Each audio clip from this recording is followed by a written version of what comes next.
Welcome to session 3 of Career Bootcamp 2025. Today, we'll be unlocking the secrets of building a successful career. Please note that this session will be offered in English and French simultaneously. To view the French session, please return to the Zoom lobby and join the French session. Afin de visionner la session en français, veuillez retourner au lobby et cliquer sur le lien pour la session française. For a quick land acknowledgement, I would like to begin to acknowledge that I am here on the traditional unceded territory of the Algonquin Anishinaabe people. The Algonquin people have lived on this land since time immemorial, and I encourage all of you to acknowledge the land you're on as well. Career Bootcamp is the largest conference in the GC, and the only goal is to support you in your career journey as we move through today's session. Please share your questions by using the Q&A button in the language of your choice.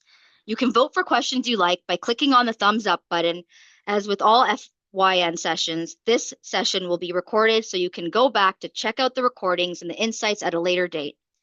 In addition to the recordings on our YouTube channel, we will also be offering a podcast this year, that's pretty exciting. And you can learn about that. It's a series of the Career Bootcamp sessions after at CBC. The podcast will be made available on Spotify and Apple Podcasts.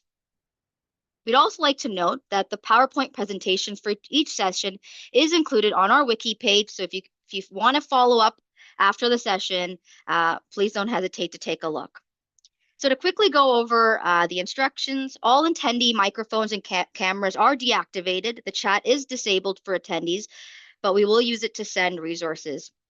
Again, please use the Q&A button to ask your questions. Vote for a question you like by pressing the thumbs up button. And though today's session will only be given in English, like I mentioned, we also do have a French equivalent session if you just return to the lobby. So let's move on to introductions. So my name is Natalie Danko-Tawage, and I will be your moderator for the session today. So I am of South Asian descent. I have black hair, and today I'm wearing a pink sweater.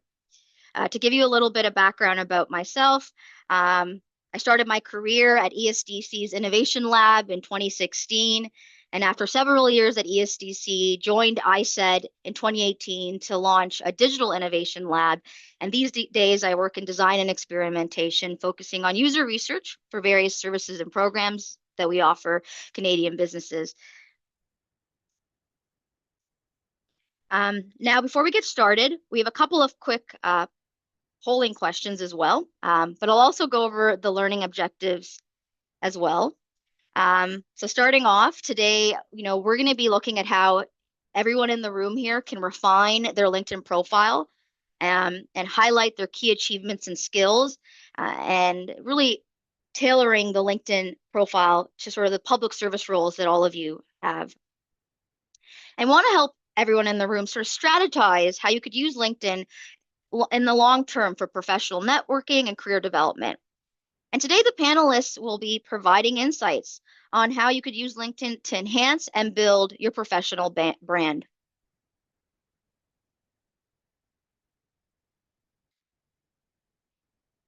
So why don't we quickly share the polling question today, which is, have you created a LinkedIn profile? Number one being, yes, I actively use LinkedIn. The second option being, yes, I have a profile, but I haven't done anything with it. Third option, no, but I would like to. And finally, no, I don't use social media. I'll let you guys put your options in, and I look forward to seeing what the outcome is.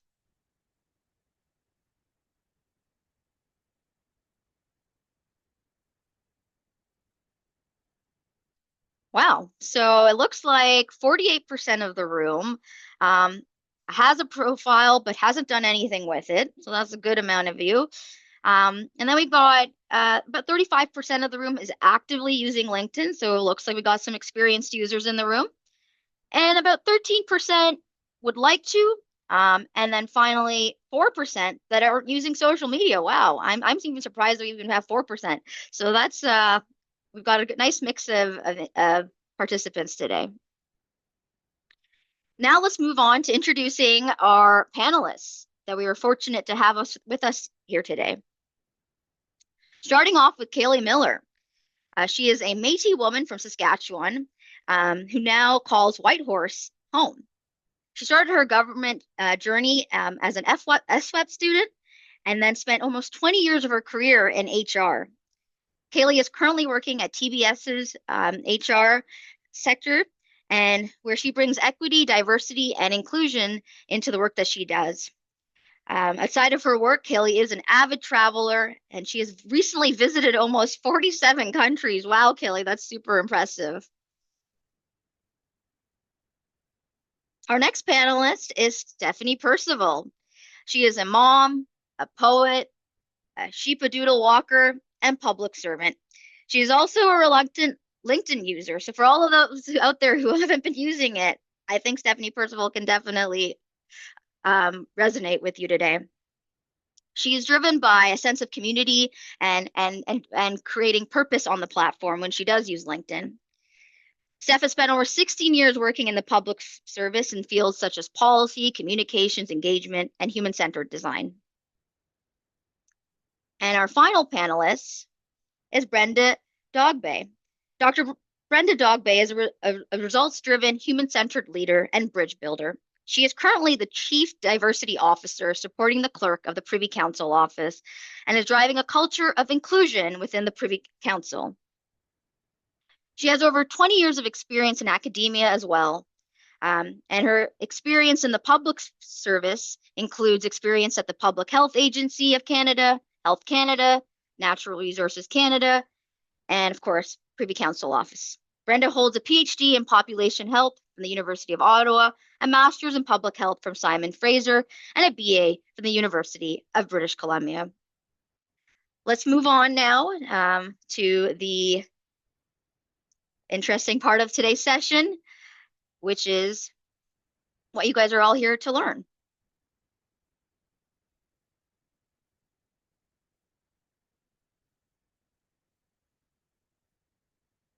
And I'll pass it over to Kaylee.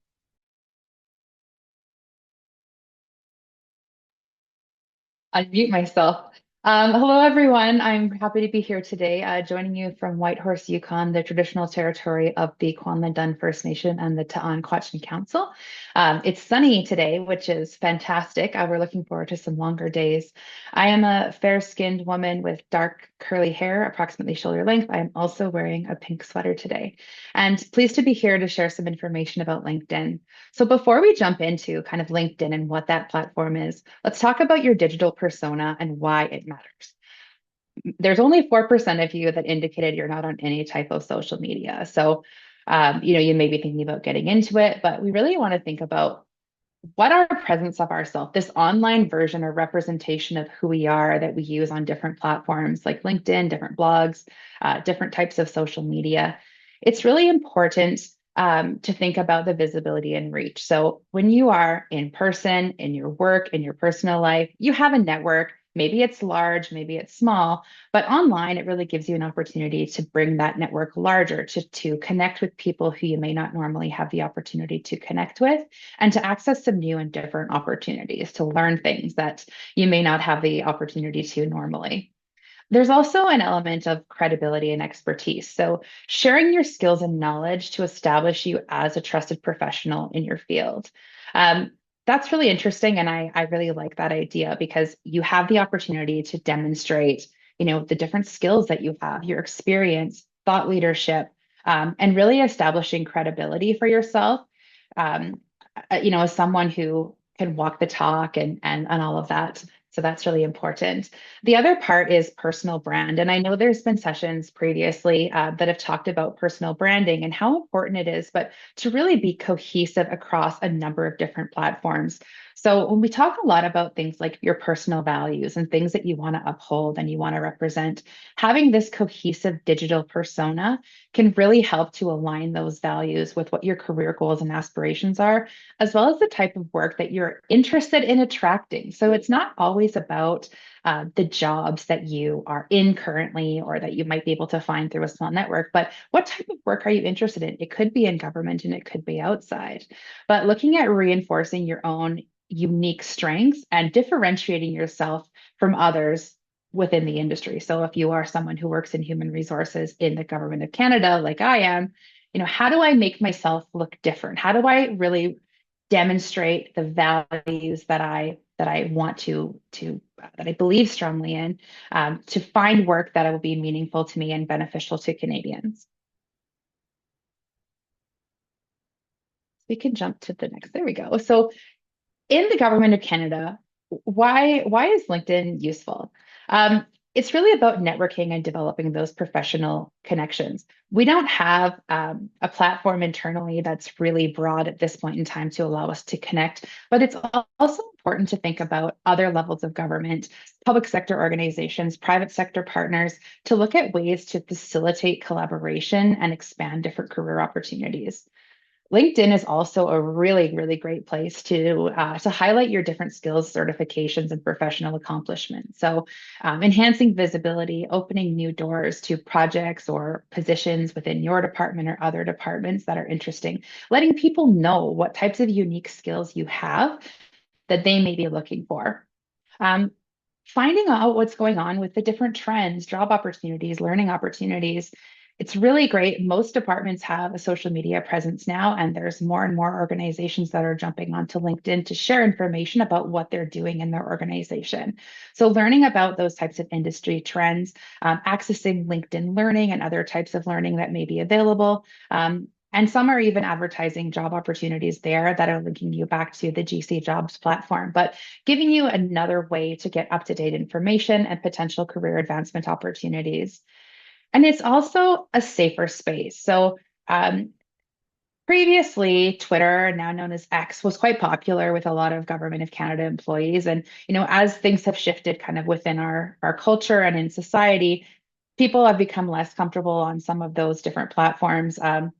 There's also, questions about privacy and security of things using things like Instagram and Facebook, which are maybe more personal in nature, whereas LinkedIn is really intended to be a professional networking. So initially founded in 2002, went live in May of 2003. It's been around for a really long time, but it's really intended to be a professional networking site. So less kind of about your personal, although obviously highlighting your personal career information is key, but it's less about sharing that personal, what am I doing day to day, and more about that professional networking piece.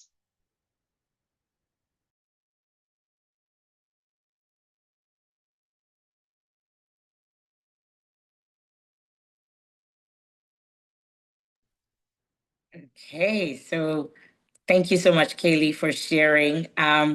It's really set the stage really well for the next part of our conversation, which are considerations for using LinkedIn. So, just for those who might not be aware, Brenda Dogbe, I am joining you from the traditional and unceded territory of the Algonquin and Anishinaabe people here in Ottawa. I am a woman of African descent. I'm wearing a purple blazer and a black top, and clutching my pearls. So I really appreciate all of Kaylee's interventions, because there's also this misconception on what LinkedIn is. And for those of us who are maybe a little bit older and more used to Facebook, there's a tendency to want to use LinkedIn like Facebook or like Instagram, which it is not. And so we wanted to share a few reminders. First and foremost, that the Values and Ethics Code, we do have a Values and Ethics Code. Back in the day, they used to give you a book when you joined government. And there might be a few of you who joined government during the pandemic.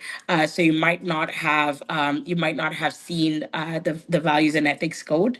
But I encourage you to have a look at it, just to make sure that whatever you're posting really aligns with the code of ethics for the government of Canada. Second thing is about being mindful of that blurred line between personal and professional. And to be honest with you, when LinkedIn first started, a lot of people just used it like a resume. So it was just a social media version of your resume.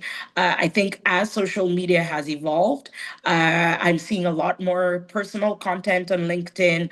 I'm seeing a lot more video. I'm seeing folks sharing resources. So it's important for you, especially as a government employee, to understand that nexus between what's personal versus what's professional. Um, and related to that, just be mindful about oversharing. So I'm from that micro generation between Gen X and millennials. So I have the paranoia of Gen X and the oversharing of the millennials. So you want to just be mindful that while some stories are for you to share, perhaps LinkedIn is not the platform where you want to share that information. And again, especially as a public servant, you want to be mindful that you're not divulging any government of Canada information. I remember, so I work at PCO, and I had a really unique opportunity to get up to the Peace Tower, and we took a few pictures up there, and I wanted to post them because I was at work, and it was cool. But you have to really think about, is that appropriate? How could that weaken? How could that be a security threat if you post that? Somebody who has ill intent knows kind of where the emplacement are, the entryways, the doors. So just being mindful about what you share, and then also be mindful about your privacy settings so that you're also not giving away too much of your personal information.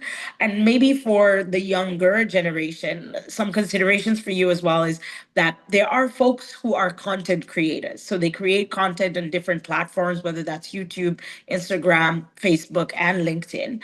And so you'll find that they are sharing a lot of personal information, but for some folks, that's how they make their money, whether it's through brand partnerships or whether it's through their business. And it's a slight difference for how you would position your content as a content creator versus a professional.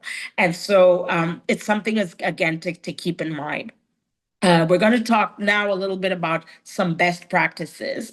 Uh, Having a professional headshot is really important, and it doesn't have to cost you much. You could find a neutral wall and take a picture of yourself looking professional. Again, it is a professional networking site, so you want to position yourself the way you want to be seen and the way you want to connect with other professionals. And so a neutral background, business casual attire, something that really aligns with your line of work and how you want to position yourself. Taking some time to think about a compelling headline. So LinkedIn allows you to give a brief summary of who you are, and that headline doesn't always have to be your job title. It could always be how you want to distinguish yourself. For example, I'm, a leader, a connector. I seek impact. I like to bring people together. That could be part of your tagline. And taking a bit of time to reflect on what that is. And as Kaylee said up front, what's your brand? What's your personal brand? And how do you want to position yourself? Second thing is, it's a great place to engage, and really the more you engage with content that resonates with where you position yourself professionally, the algorithm will also bring more of that content towards you. If you're commenting, back to the first point around values and ethics, be mindful that it is a public platform, and so not every post requires your opinion on it. Some opinions you can internalize, but also be mindful that whatever you post there can be it is reflective of the government of Canada, and so you want to be mindful of how you are posting without too much self editing and self censoring. It's a great place to build strategic connections, and a good place to start is folks from your college, alumni, and then inspiring leaders, folks who you find are interesting. That would be a great place to connect with folks. Either follow them, and then maybe even make a direct personal connection. And then it's a great place to post career milestones and some milestones that happen in your life that connect your personal to your professional. I think the last thing I'll say on engaging is be mindful. So I find a lot of people connect with you and then right then and there say, I'm looking for a job. So if you're going to connect, try and build relationships. Just because it's online doesn't mean that you don't have to follow the same rules of engagement if you're connecting with people outside of a platform. So a lot of people find it tacky that you add them and then right away you come with a request. I think engaging either with the content, building a conversation, asking for some time to meet are some of the ways that you can kind of mitigate just sending a connection request and right away asking for having an ask for somebody who might not necessarily know you. So I'll stop there. I hope you found some of these helpful.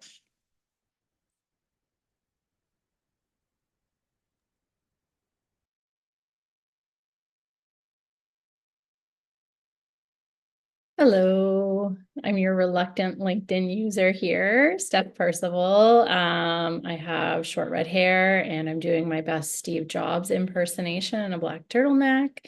And I'm just going to talk to you a little bit about how you can start. Or, there are 48% of you who have and don't use LinkedIn right now, how you might restart your LinkedIn profile.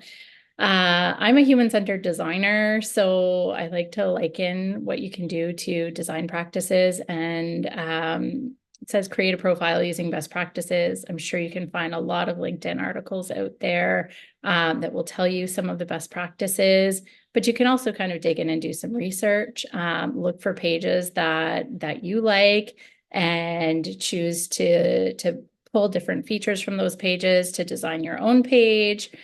Ask people who follow you or who you would like to engage with what they would like to see on your profile, or what's not like on your profile right now, I guess I'm trying to say, that they would like to see there. And then think about your own goals. So what is it that you want out of LinkedIn? Do you want to build your network? Do you want connection? Do you want to really showcase yourself? And based on your own personal goals, try to set up a page that will align with that or align your activity to that. So for example, if your goal is to build a bigger sense of community using LinkedIn, you would probably want to actually engage with content, like people's content, comment, add positive notes on content, share it, reach out to people using the messages for a coffee chat, if that's your focus as community. And then in terms of dedicating time to LinkedIn, do what works for you. I would say don't log on and check it all the time, but does it make sense to align with your schedule to go online and check it before you start your workday or on your lunch break, or maybe winding down at the end of your day? And how many times a week do you want to do that? And that will partly depend on what mode you're in terms of your goals in using LinkedIn too, and how much you want to put your face out there, how much you want to post or engage, or keep your eye out for potential opportunities. So think about what your intentional time is going to be like on the platform. You can schedule posts on LinkedIn if you do think you want to schedule, but I'd also like to talk about just using some of the insights that you generate to create a better page. So if you've talked to people and you've found out what it is that they'd like to see on your page, or you've seen other things on your page, I encourage you to go in and make those updates, and then just keep tabs. Is it aligning with your goals after you've set some more intentions around how you're going to use the platform? And then ask people for opinions on how it's changed. If you've already talked to them once, just say, hey, I updated my LinkedIn profile, and I found your advice around this is really helpful. Would you say that my page is now fulfilling this thing that you would like to see on it? And then just adjust. So your LinkedIn page does not have to be static. Your activity on LinkedIn doesn't have to be static. But you will get the most out of it if you're intentional and you think through how it is you want to show up on the platform, what it is you want to get out of your use on the platform, and then think about ways that you can take it off the page so that your connection is kind of built out beyond just that single social media platform. I'll leave it there because I know that we want to really get into the meat of the conversation, and I'm sure there are lots of questions, and we're here and happy to answer them.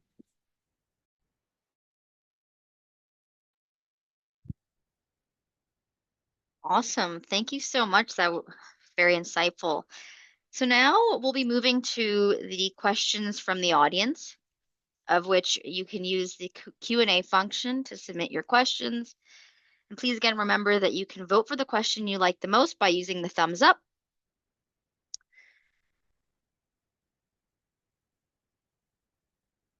So we'll get straight to it. Just towards the panelists, please answer questions as quickly as possible so we can cover more material. I will ask the question and one panelist will answer, and the others can add or discuss so long as we keep it moving at a good pace. And any resources that are shared will be shared on our wiki page after the event. So I will start off with our most top voted question.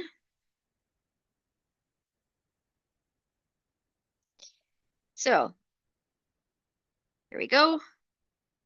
Oh,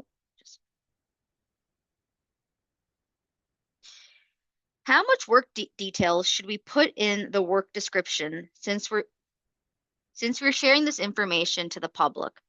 Should we even put the details in? So I'll pass this question over to Brenda, just because you were talking a little bit about kind of being careful about what we share online. Yeah. What would you? So I think what's interesting, I found that sometimes, you want to embellish on your own CV, right? So if you think about your resume, it's probably the best representation of the work that you've done.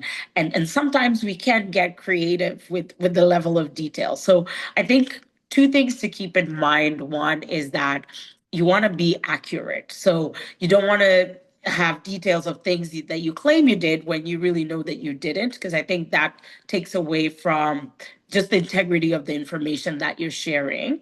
And then the second thing I would say is what's probably valuable to somebody who's looking at your profile is thinking about the impact of the work that you've done. So for example, if you could say, I'm a policy analyst and I brief senior management, and you could have a laundry list of your tasks. That really just tells them your job description. It doesn't really tell them much about who you are and maybe the impact you've had.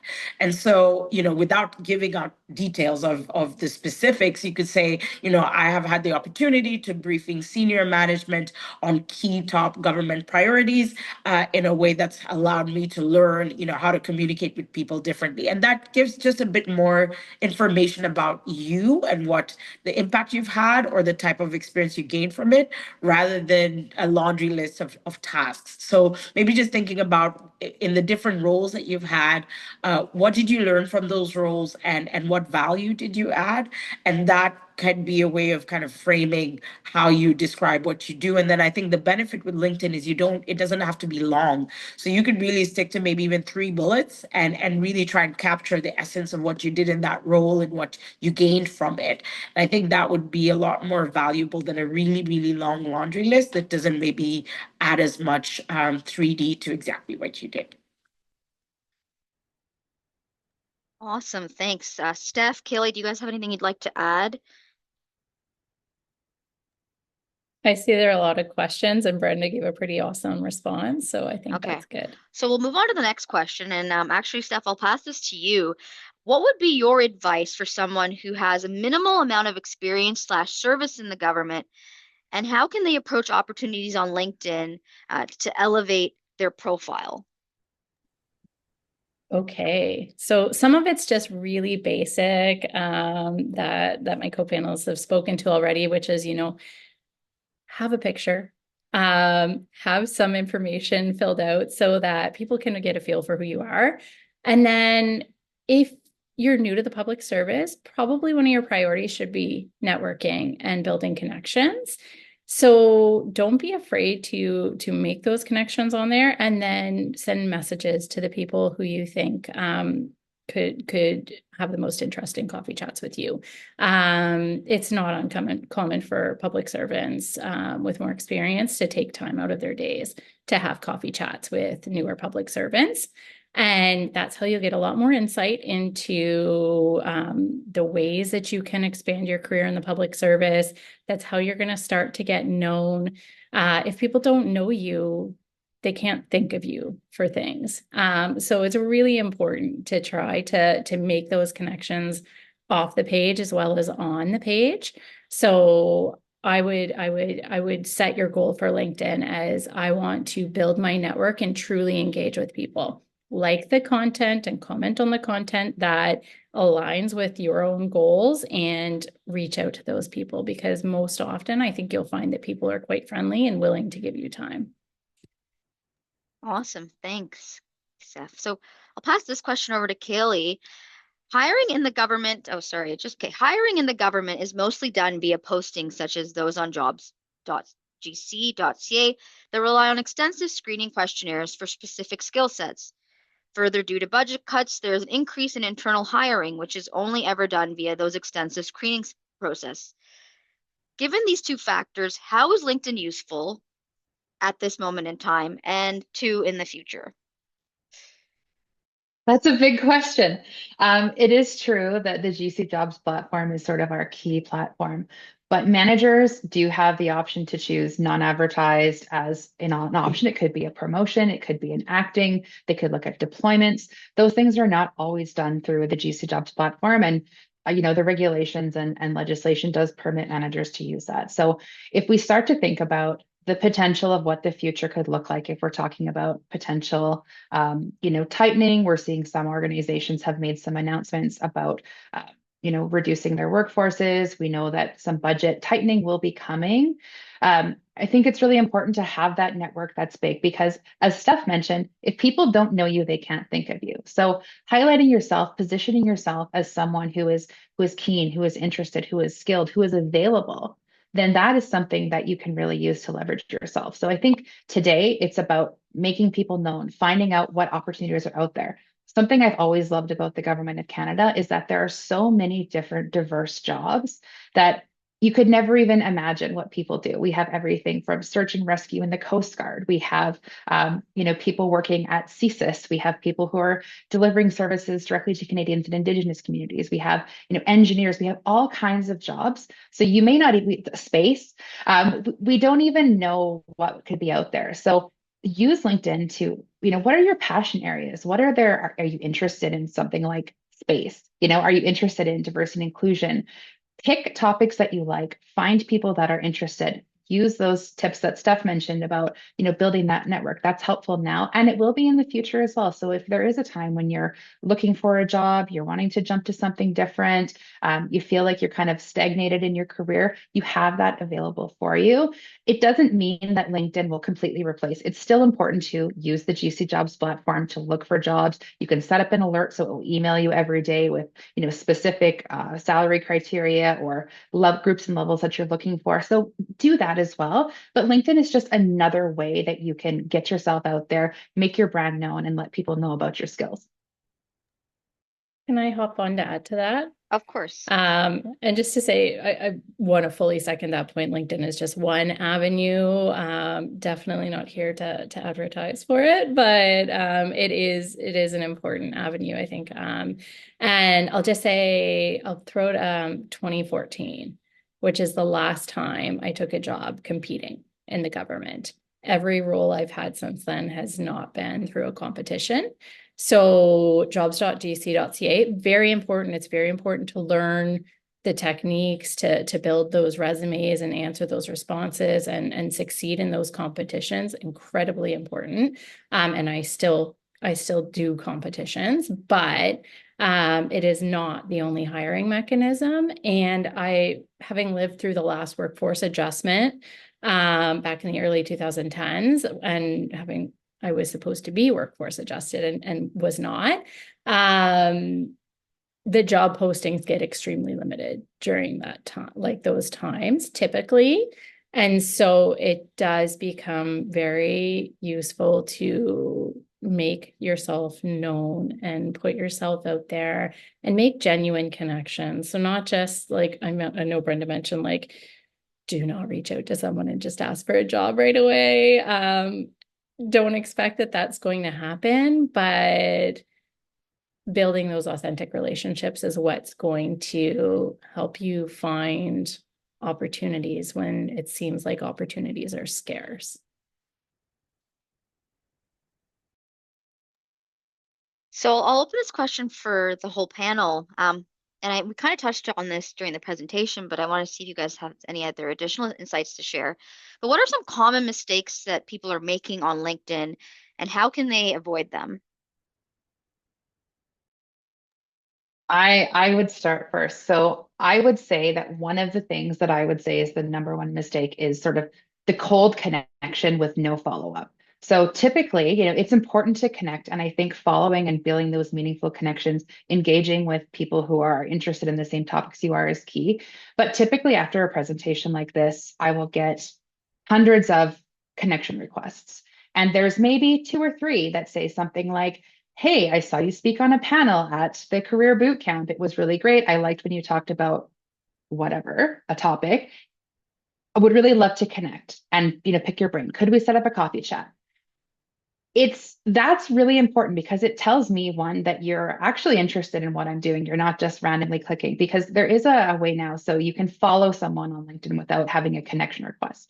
That is newer in the last couple of years, but I think it's really, really important to be meaningful. So it's not just jumping in like, hey, I want a job, or hey, I think you're someone who can get me a job, but there's something about you that I think is interesting, keen. I want to learn more. I'm interested in your topics. For me, I would say that's the number one thing. So just be really mindful about who you're reaching out to and why you're reaching out to them, because it can sometimes feel a little bit transactional if it's just like you're trying to get something right away. All of the above, and that's probably my biggest LinkedIn peeve is just the lead with the ask. Like, in you wouldn't go to a conference and meet somebody and then say, hey, give me X, right? Like, when you don't really actually have any connection relationships. I'm grateful that you gave even the example of just how to do it. And we don't often think about it. I think, it's either a like or a connect, like it's on your phone, it's really easy. But if you're really to get the value out of that connection and even evolve it into a relationship, then you've got to put something into it. And a lot of that is just being intentional. So why are you connecting? What would you like to grow? What could you share as well? And then I think also leveraging the follow as opposed to connect. I think for me, I almost have like three layers. In general, I on my profile, follow is probably the first thing that the profile offers. And I tend to connect with people who I have some sort of a connection with. If I met somebody or if I was interested in someone that I did not know, either I would ask somebody to do an introduction, and that can be done through LinkedIn chat, or sending a bit of a connection, like a bit of a, not a rationale, but just a bit of a lead in terms of, hey, I really like that you speak often about this topic. I'm quite passionate about it. I hope that we can connect. And you give a bit of that room for the person to make that call. So I think that would be one. My second peeve, I think, would be folks sharing content that's just not appropriate for LinkedIn. And sometimes we can't separate our person from our professional. Like, we are people beyond our job titles and whatnot. I do find that sometimes folks post stuff that really, in a work context. Again, the question I ask myself, if you're going to that water cooler, would you share this story with everybody, like with your workmates? And sometimes I think there's that slippage into that zone where it's just a little too personal in the sense that it's not something you would share with your coworkers. So I think just self filtering. Not everything has to go online is what I would say.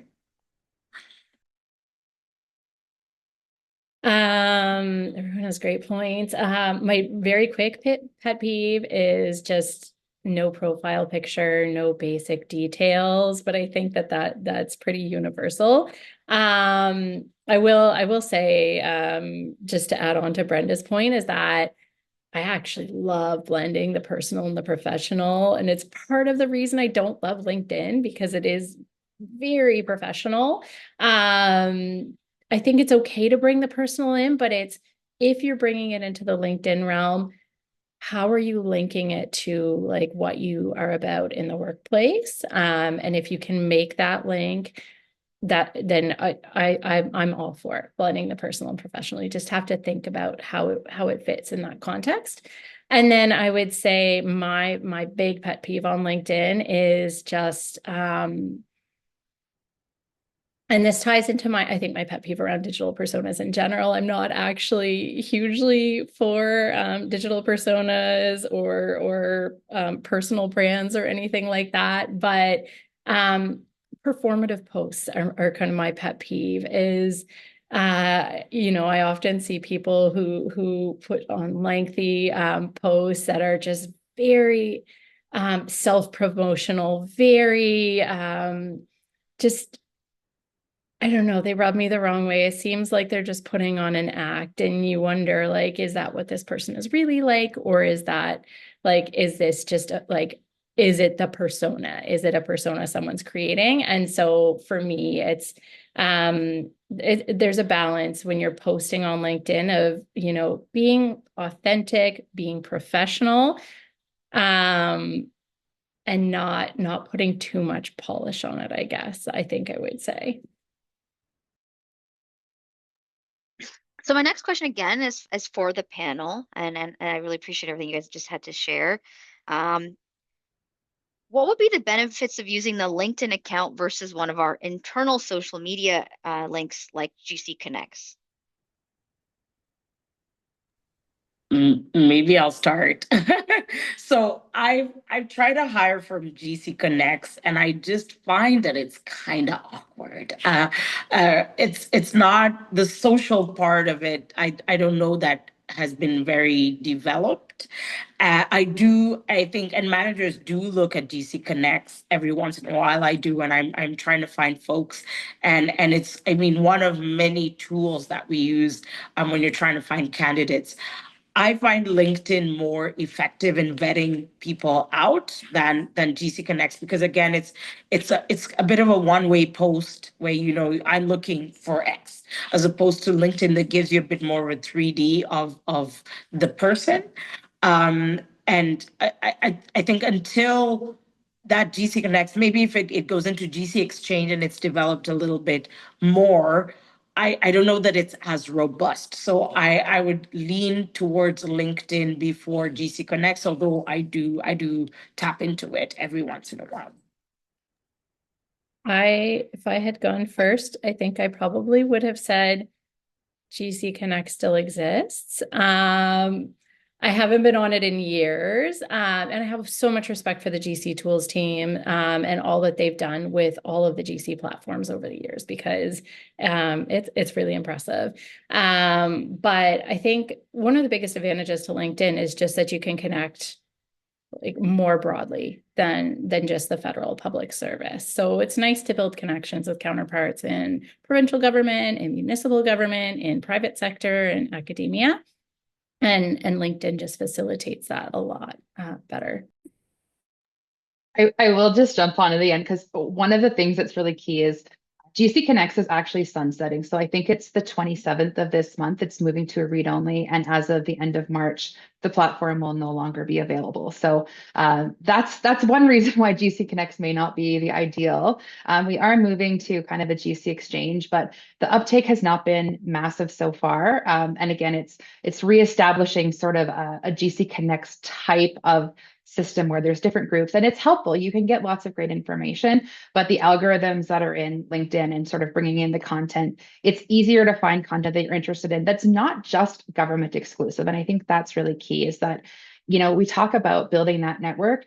Sometimes someone's not in government, but they know someone in government. They have a friend, they used to be. So it's, if you're really interested in a certain industry or a certain topic, you can get a lot of really excellent content and information that can help build your own skills, build your own experience that then you can use to leverage for another position in government. Awesome. And so then the next question, again, I'm going to open it up to the entire panel. Um, what should you do if you're new to LinkedIn and you want your profile to stand out?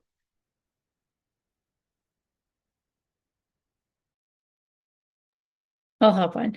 I think that's where you go to kind of the design principles that I was talking about earlier is scout around, see what other people's LinkedIn profiles look like, which ones appeal to you, which ones might work in your context.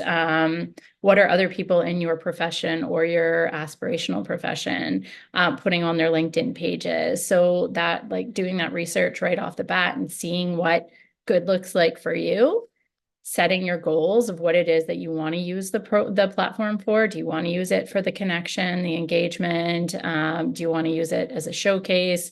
Thinking through that and then setting up your page based on all of those insights, and then pivot. Keep shifting it. If you see something else that you like, add it in. If you're trying something and it's not working for you, stop that and try something else. But I think if you're new and you're really trying to build your sense of community and engagement, use the message feature. I know Brenda talked a lot about like adding a note to the connection.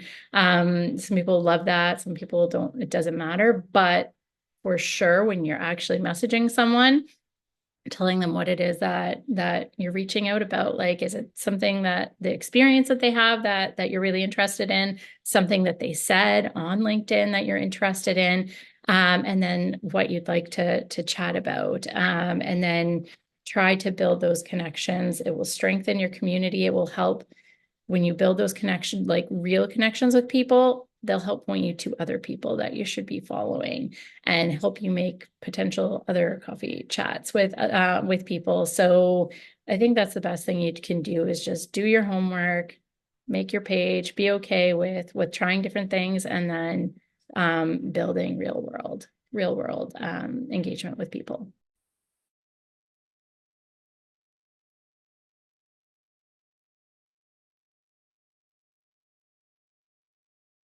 Kaylee, Brenda, do you have anything you'd like to add to that?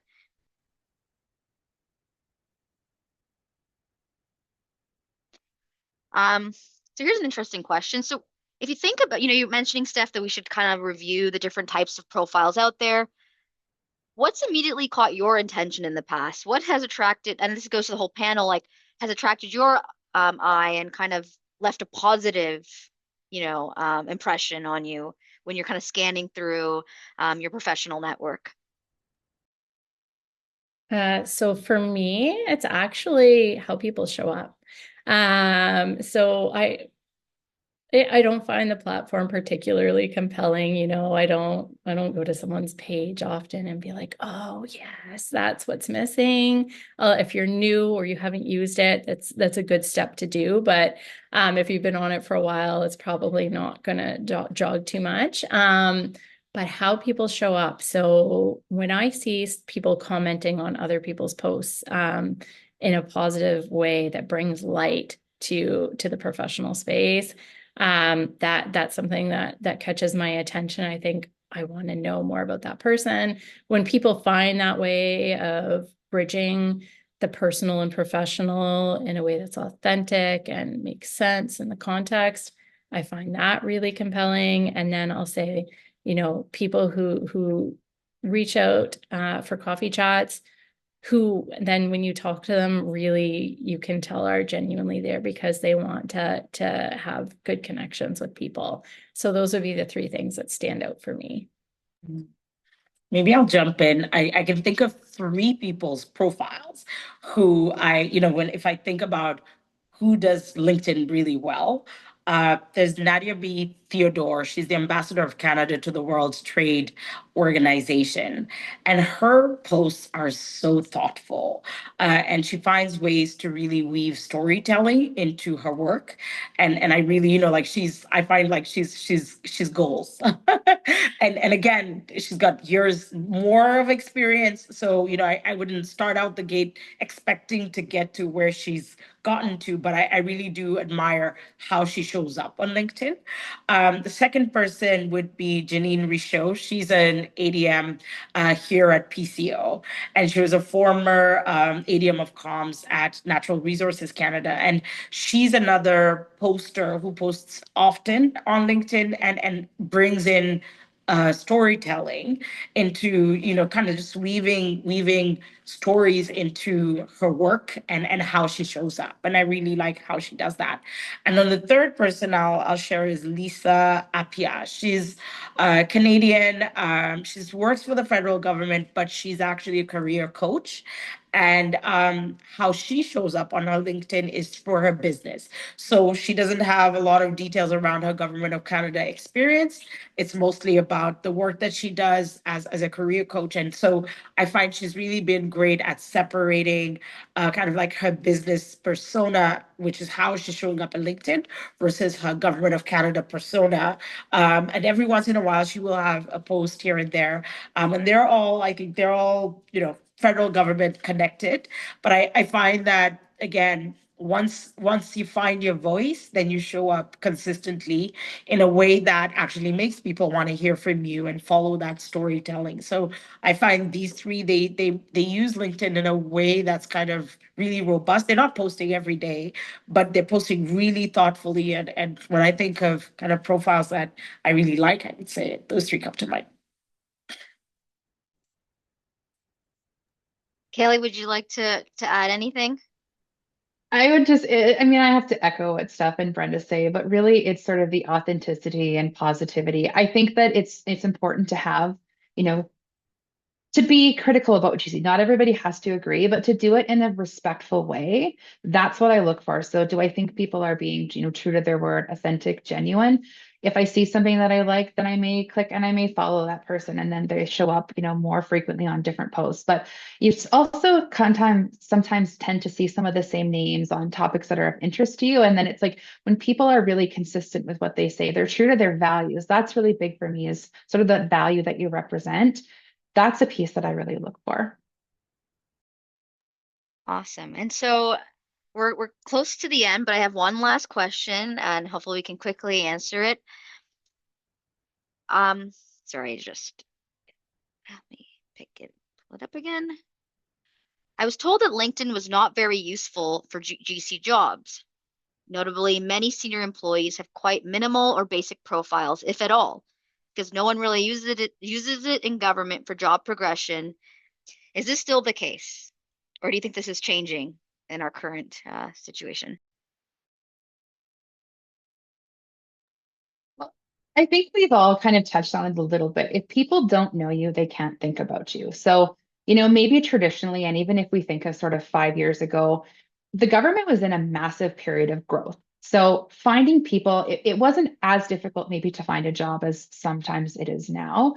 So you could apply on GC jobs, there were jobs aplenty. But for those of us that kind of lived through the budget 2012 and sort of the job reductions back in the time, we saw a time where there weren't jobs available. And it was really about who you knew, who you could stay with, how you could demonstrate that value, that connection, those skills that managers need. Because it's not to say that there will never be any hiring, even if we're in a reduction period, but it just might be that we're looking at who's internal first, who we can move around, who can be deployed, who can be seconded, those types of things. The traditional, we're going to, recruit from outside of government, or we're going to advertise something because we're wanting 50 applications. Maybe we don't want 50 because I don't want to tell 49 people that I don't have a position for them. But if we're able to use LinkedIn, we're seeing this shift. Some of the folks that, once you get into the executive track, there's different performance management mechanisms in place for people. So it is a lot about people know each other because of how that performance management system works. It can be more challenging if you're newer to government, you're maybe in something that's not maybe as niche, you don't have a well-established network, you're in perhaps a region or more remote area. Again, like Steph, for me, I'm a free agent. And so all of my opportunity that I have found in the last 6 or 7 years have all been through word of mouth, networking, and me establishing the value that I've had. It's not been me applying on, jobs to try and get those. So keeping that network is key. It doesn't replace the existing mechanisms that are there, but it's one more way that you can make yourself visible and you can make yourself stand out. Awesome. Thank you. And on that note, we are at the tail end of our session. I want to thank our speakers today for your thoughtful answers. I definitely learned a lot. I hope everyone else in the room has also learned a few things on how they can improve their LinkedIn presence and all about the importance of LinkedIn to progress our careers. So on that note, we can quickly take a look at our final polling question.